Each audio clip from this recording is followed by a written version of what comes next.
अस्सलाम वालेकुम नाज़रीन, उम्मीद है आप सब खैरियत से होंगे और जहाँ भी होंगे खुश होंगे। अल्लाह ताला आप लोगों पे अपना बेहद फजल करे और आपको तमाम मुसीबतों से महफूज रखे।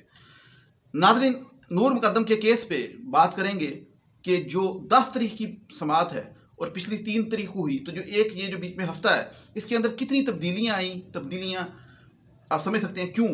क्योंकि एक तो कंडक्ट की वजह से ज़ाहिर दरिंदा जो उसने कंडक्ट किया वो जो बांदरों वाला जोगर वाले दरिंदे हैं, और पुलिस ने क्या एक्शन लिया और अदालत ने अब क्या हुक्म दिए, और बयानात पे बात करेंगे जाकर और असमत के खास तौर पे जो उन्होंने रटाया दिए बयान, और वामिक के बयान पे मैं बात करूंगा लाजमी। अच्छा, ये सारी बातें करने से पहले मैं बल्कि एक बात कर दूं।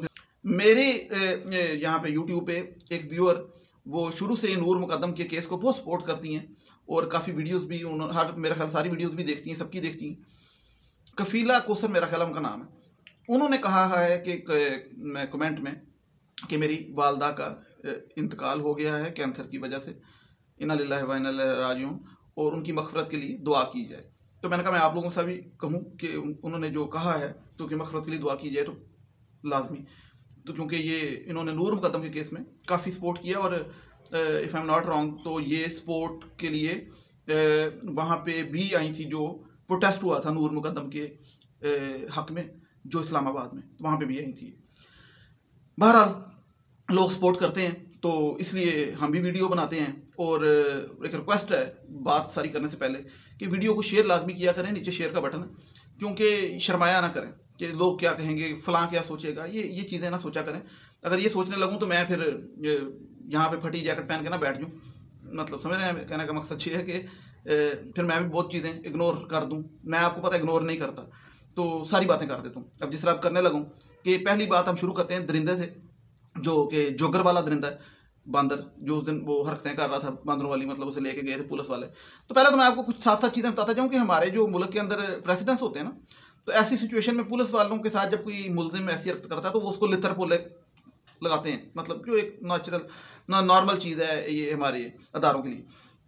और दूसरी बात ये कि उसको भी सुना है कि एक रात पुलिस ने अडयाला जेल नहीं लेके गई, अपने पास रखा है, अपना मेहमान रखा है इस दरिंदे को। मे भी उसको हो सकता है उसकी तबीयत साफ़ की हो, इस पर कंफर्मेशन कुछ नहीं है। लेकिन और पुलिस ने इस पे मुकदमा दर्ज करा दिया था, और इस पे जो मुकदमा दर्ज कराया था इसी वजह से उसको वहाँ जेल रखा और अगले दिन जज साहब के सामने पेश किया, और उसको जज साहब ने जिस्मानी रिमांड पे नहीं, जुडिशल रिमांड पे भेज दिया। जिस्मानी रिमांड पुलिस के पास होता है, लेकिन अदालत ने भी अब हुक्म जारी कर दिया, और उसके अंदर जो मेन जो उस हुक्म की डेफिनेशन अगर आप कहें तो ये है कि ये इस बेशर्म दरिंदे को जो जाहिर है, अदालत ने कहा है कि इसको आखिरी वार्निंग दी जाती है इसके जो इसका रवैया उसके खिलाफ। आइंदा अगर इसने मतलब कोई हरकत की इस किस्म की अदालत की कार्रवाई रोकने के लिए, तो ये लास्ट वार्निंग है। तो इसकी यानी कि वार्निंग अभी मिली है, अभी ये फैसला ये नहीं है कि नेक्स्ट टाइम से होगा। अगर नेक्स्ट टाइम इसने हरकत की तब इसको जेल, अडयाला जेल से ही बैठा के स्काइप पे ऑनलाइन लिया जाएगा, और ये इसको लाने की ज़रूरत नहीं है अदालत में। तो कहने का मकसद ये तो अदालत का हुक्म है। मैं इसको अपने अल्फाज में बता दूं तो अल्फाज ये हैं कि मतलब आके बंदे के पुत्र वंगर खलोएगा चुप करके तो ठीक है, नहीं खलोएगा तो इनू बंदर नू वापस उत्थे जेल ही रहे, उत्थे ट्रायल होएगा, उत्थे सजा होएगी, उत्थे ही रहे, उत्थे सब कुछ हो जाएगा, ठीक है, उत्थे जोगर पा के फिरता रहे, घूमता रहे। तो बिल्कुल ठीक है, ऐसा ही होना चाहिए। तो इस पर आपको याद होगा कि अदालत ने असमत को भी कहा था कि भाई आपके बेटा क्या हरकतें कर रहा है, कटहरे में बुला के। तो असमत ने आगे से कहा था कि आप मेरे बेटे की हालत तो देखें, दोबारा सुने, आप मेरे बेटे की हालत तो देखें, इसको तो हॉस्पिटल जाने की ज़रूरत है, ठीक है। इस पर असद जमाल ने भी एग्री किया था। असद जमाल का पता आप, ह्यूमन राइट्स वकील। तो ये सिचुएशन मैं इसलिए दोबारा बताता हूँ क्योंकि ये मेरे लिए बड़ी ख़तरनाक है। ये जब मैं जितना केस को इसको देख रहा हूँ कि ये अब मैंने तो पहले दिन से आपको पता कह रहा हूँ कि इसको पागल डिक्लेयर करना है उन्होंने, और कोशिश करनी है। पहले असमत आएगी, फिर जाकर सारे बाहर आ जाएंगे, सारे आ गए, थेरेपी वर्क्स भी आ गए, तो बाद में जाहिर को पागल करके तो बाहर निकालेंगे। तो उन्होंने वो शुरू कर दिया। जाते साथ ही असमत अभी ब्यूटी पार्लर नहीं पहुंची, उसने पहले उसको पागल डिक्लेयर करना शुरू कर दिया।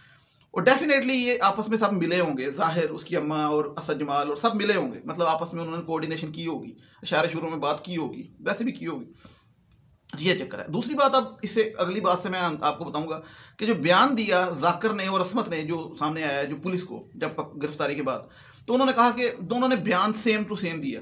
उन्होंने कहा कि हम 17 तारीख को यहाँ से चले गए कराची, यानी कि जाकिर के वालिद के पास ईद करने, यानी कि इसमत के ससुर के पास, दोनों के बयान हैं।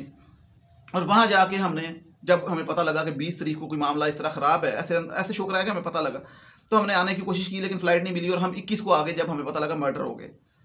तो उन्होंने बयान में ये शो कराया कि हमें कुछ नहीं पता, हमें बस अंदाज़ा हुआ और हम आना चाहते थे लेकिन हमें इससे कोई ला तलक। और फिर आगे बयान में ये जो ज़रूरी बात है ये दोनों ने की है कि हमारा इससे कोई तलक नहीं और हम जिस किसी ने भी ये जुर्म किया है, हम चाहते हैं उसको सज़ा मिले और हमारी हमदर्दी फैमिली के साथ है नूर मुकद्दम की। ये जो लफ्ज़ है जिस किसी ने भी किया, मतलब ये ऐसे शो करा रहे हैं इनको नहीं पता किसने किए, ये कह रहे हैं जिस किसी ने भी किए। तो ये बयान में ही इन्होंने अपना चेहरा दिखा दिया कि इन्होंने अपने बेटे को बचाने की पूरी कोशिश करनी है। दूसरा, जो असमत ने कटहरे में खड़े होकर कहा कि मेरे बेटे की हालत देखें, ये। तीसरा, अब आप देख लें, उसका जो जाकर वालद है उसने कहा था कि हमने इसका वकील कराया हुआ है, वो कोई इशू हो गए, फिर उसके बाद वो वकील का मामला वो नहीं आया तो फिर वो हुकूमती वकील कराना पड़ा। लेकिन जाकर ने कहा कि हाँ हमने बेटे का वकील कराया हुआ है, लेकिन वो एक सिर्फ चाल थी शुरू में शो कराने की कि हम कुछ नहीं कर रहे। तो कहने का मकसद ये है कि ये जो बयान है इन्होंने दिए हैं, ये बयान में ही साबित हो जाता है कि इनका रुख किस तरफ है। अब तो थोड़ी सी वामक पे बात कर लें, क्योंकि ये सारी चीज़ें जो हुई इस हफ्ते के अंदर सामने आई, उस पर बात इसलिए कर रहा हूँ मैं क्योंकि काफ़ी चीज़ें थी। एक तो हम पहले दूसरी बातों पे बात करते रहे, इस पर हम बात कर ही नहीं सके ये जो टॉपिक से, क्योंकि हम वो दरिंदे की बेशर्मियों पे करते रहे जो उसको लेके गए उठा के पुलिस वाले। तो मैंने वैसे बताया आपको कि ये जो हरकतें कर रहा है अदालत के अंदर, ऐसी हरकतें नहीं होती अमूमन, क्या हर कभी भी नहीं होती। मुलजिम चुप करके खड़ा होता है, डिफेंस भी, प्रोसिक्यूशन भी, और जो मुद्दई है वो भी चुप करके बैठा होता है। जज साहब बोल रहे होते हैं, वकील अपनी बहस करते हैं, एक तरीकाकार होता है। ऐसे कभी नहीं होता। और अगर ऐसे हो तो अदालत अमूमन, अगर इन केस हो, अदालत बड़ी सख्त इस पर कंटेम्प्ट ऑफ कोर्ट लगा के सजा भी देती है, वो अलग से सजा मिलती है। तो ऐसा नहीं होता।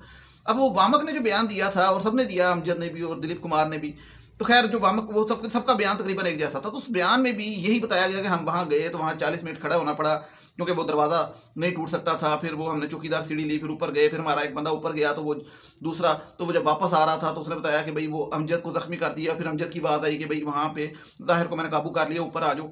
जब हम कमरे में गए तो वहाँ पे लड़की की लाश थी और सार कम से कम 10-15 फुट दूर पड़ा था। और ये सारी बात जो भी उसने की और करके, तो वो, लेकिन जब उसने प्रेस कॉन्फ्रेंस में बोला था तो वहाँ पे शुगर लगा रहा था, मजाक कर रहा था, हम वहाँ पे लूडो नहीं खेल रहे थे 40 मिनट खड़े होके, इस तरह की शुगर लगा रहा था। और कह रहा था कि हमें चौकीदार ने कुछ नहीं बताया था। और बयान में भी उसने कोई ऐसी जिक्र नहीं किया कि हमें लड़की का पता था। क्या इसके बयान में यही है कि हमें ऊपर जाकर पता लगा। लेकिन चौकीदार ने जो बयान दिया है और जो खान सामा ने, उन्होंने बताया कि जब ये टीम आई थी तो इनको हमने उसी टाइम बता दिया था चौकीदार ने कि ऊपर लड़की है और उसके साथ ज़ाहिर क्या कर रहा है। तो ये दोनों की तादाद, तो वो अभी थेरेपी वर्क्स वाले भी बाहर फिर रहे हैं और आपको पता है जो जिनके गलत बयान, जिनकी मतलब कंट्रडिक्शन आ रही चीज़ों में। इसी तरीके से असमत का आप देख लें। तो ये अब ऐसे ही है कि देखा जाए तो अब सिर्फ 8 हफ्ते का आप वेट कर सकते हैं, जिसमें से 3 गुजर चुके हैं, कि मकसद के 4-5 हफ्ते गुजरे और अदालत क्या फ़ैसला करती है। और अदालत के फैसले के बाद ही फिर इनकी गिरफ्तारियाँ होंगी। अब ज़मानत तो इनकी रिवर्स नहीं होने वाली।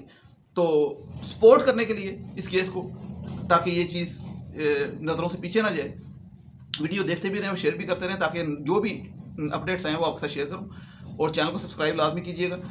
ड्रामा_हकीकत और _हकीकत, ये इंस्टाग्राम का मेरा आईडी है। जिसने बात करनी हो मुझे वहाँ पे मैसेज कर सकते हैं आप। नेक्स्ट वीडियो तो मुझे इजाज़त दीजिएगा। टिल देन टेक केयर, अल्लाह हाफ़िज़, थैंक यू सो मच।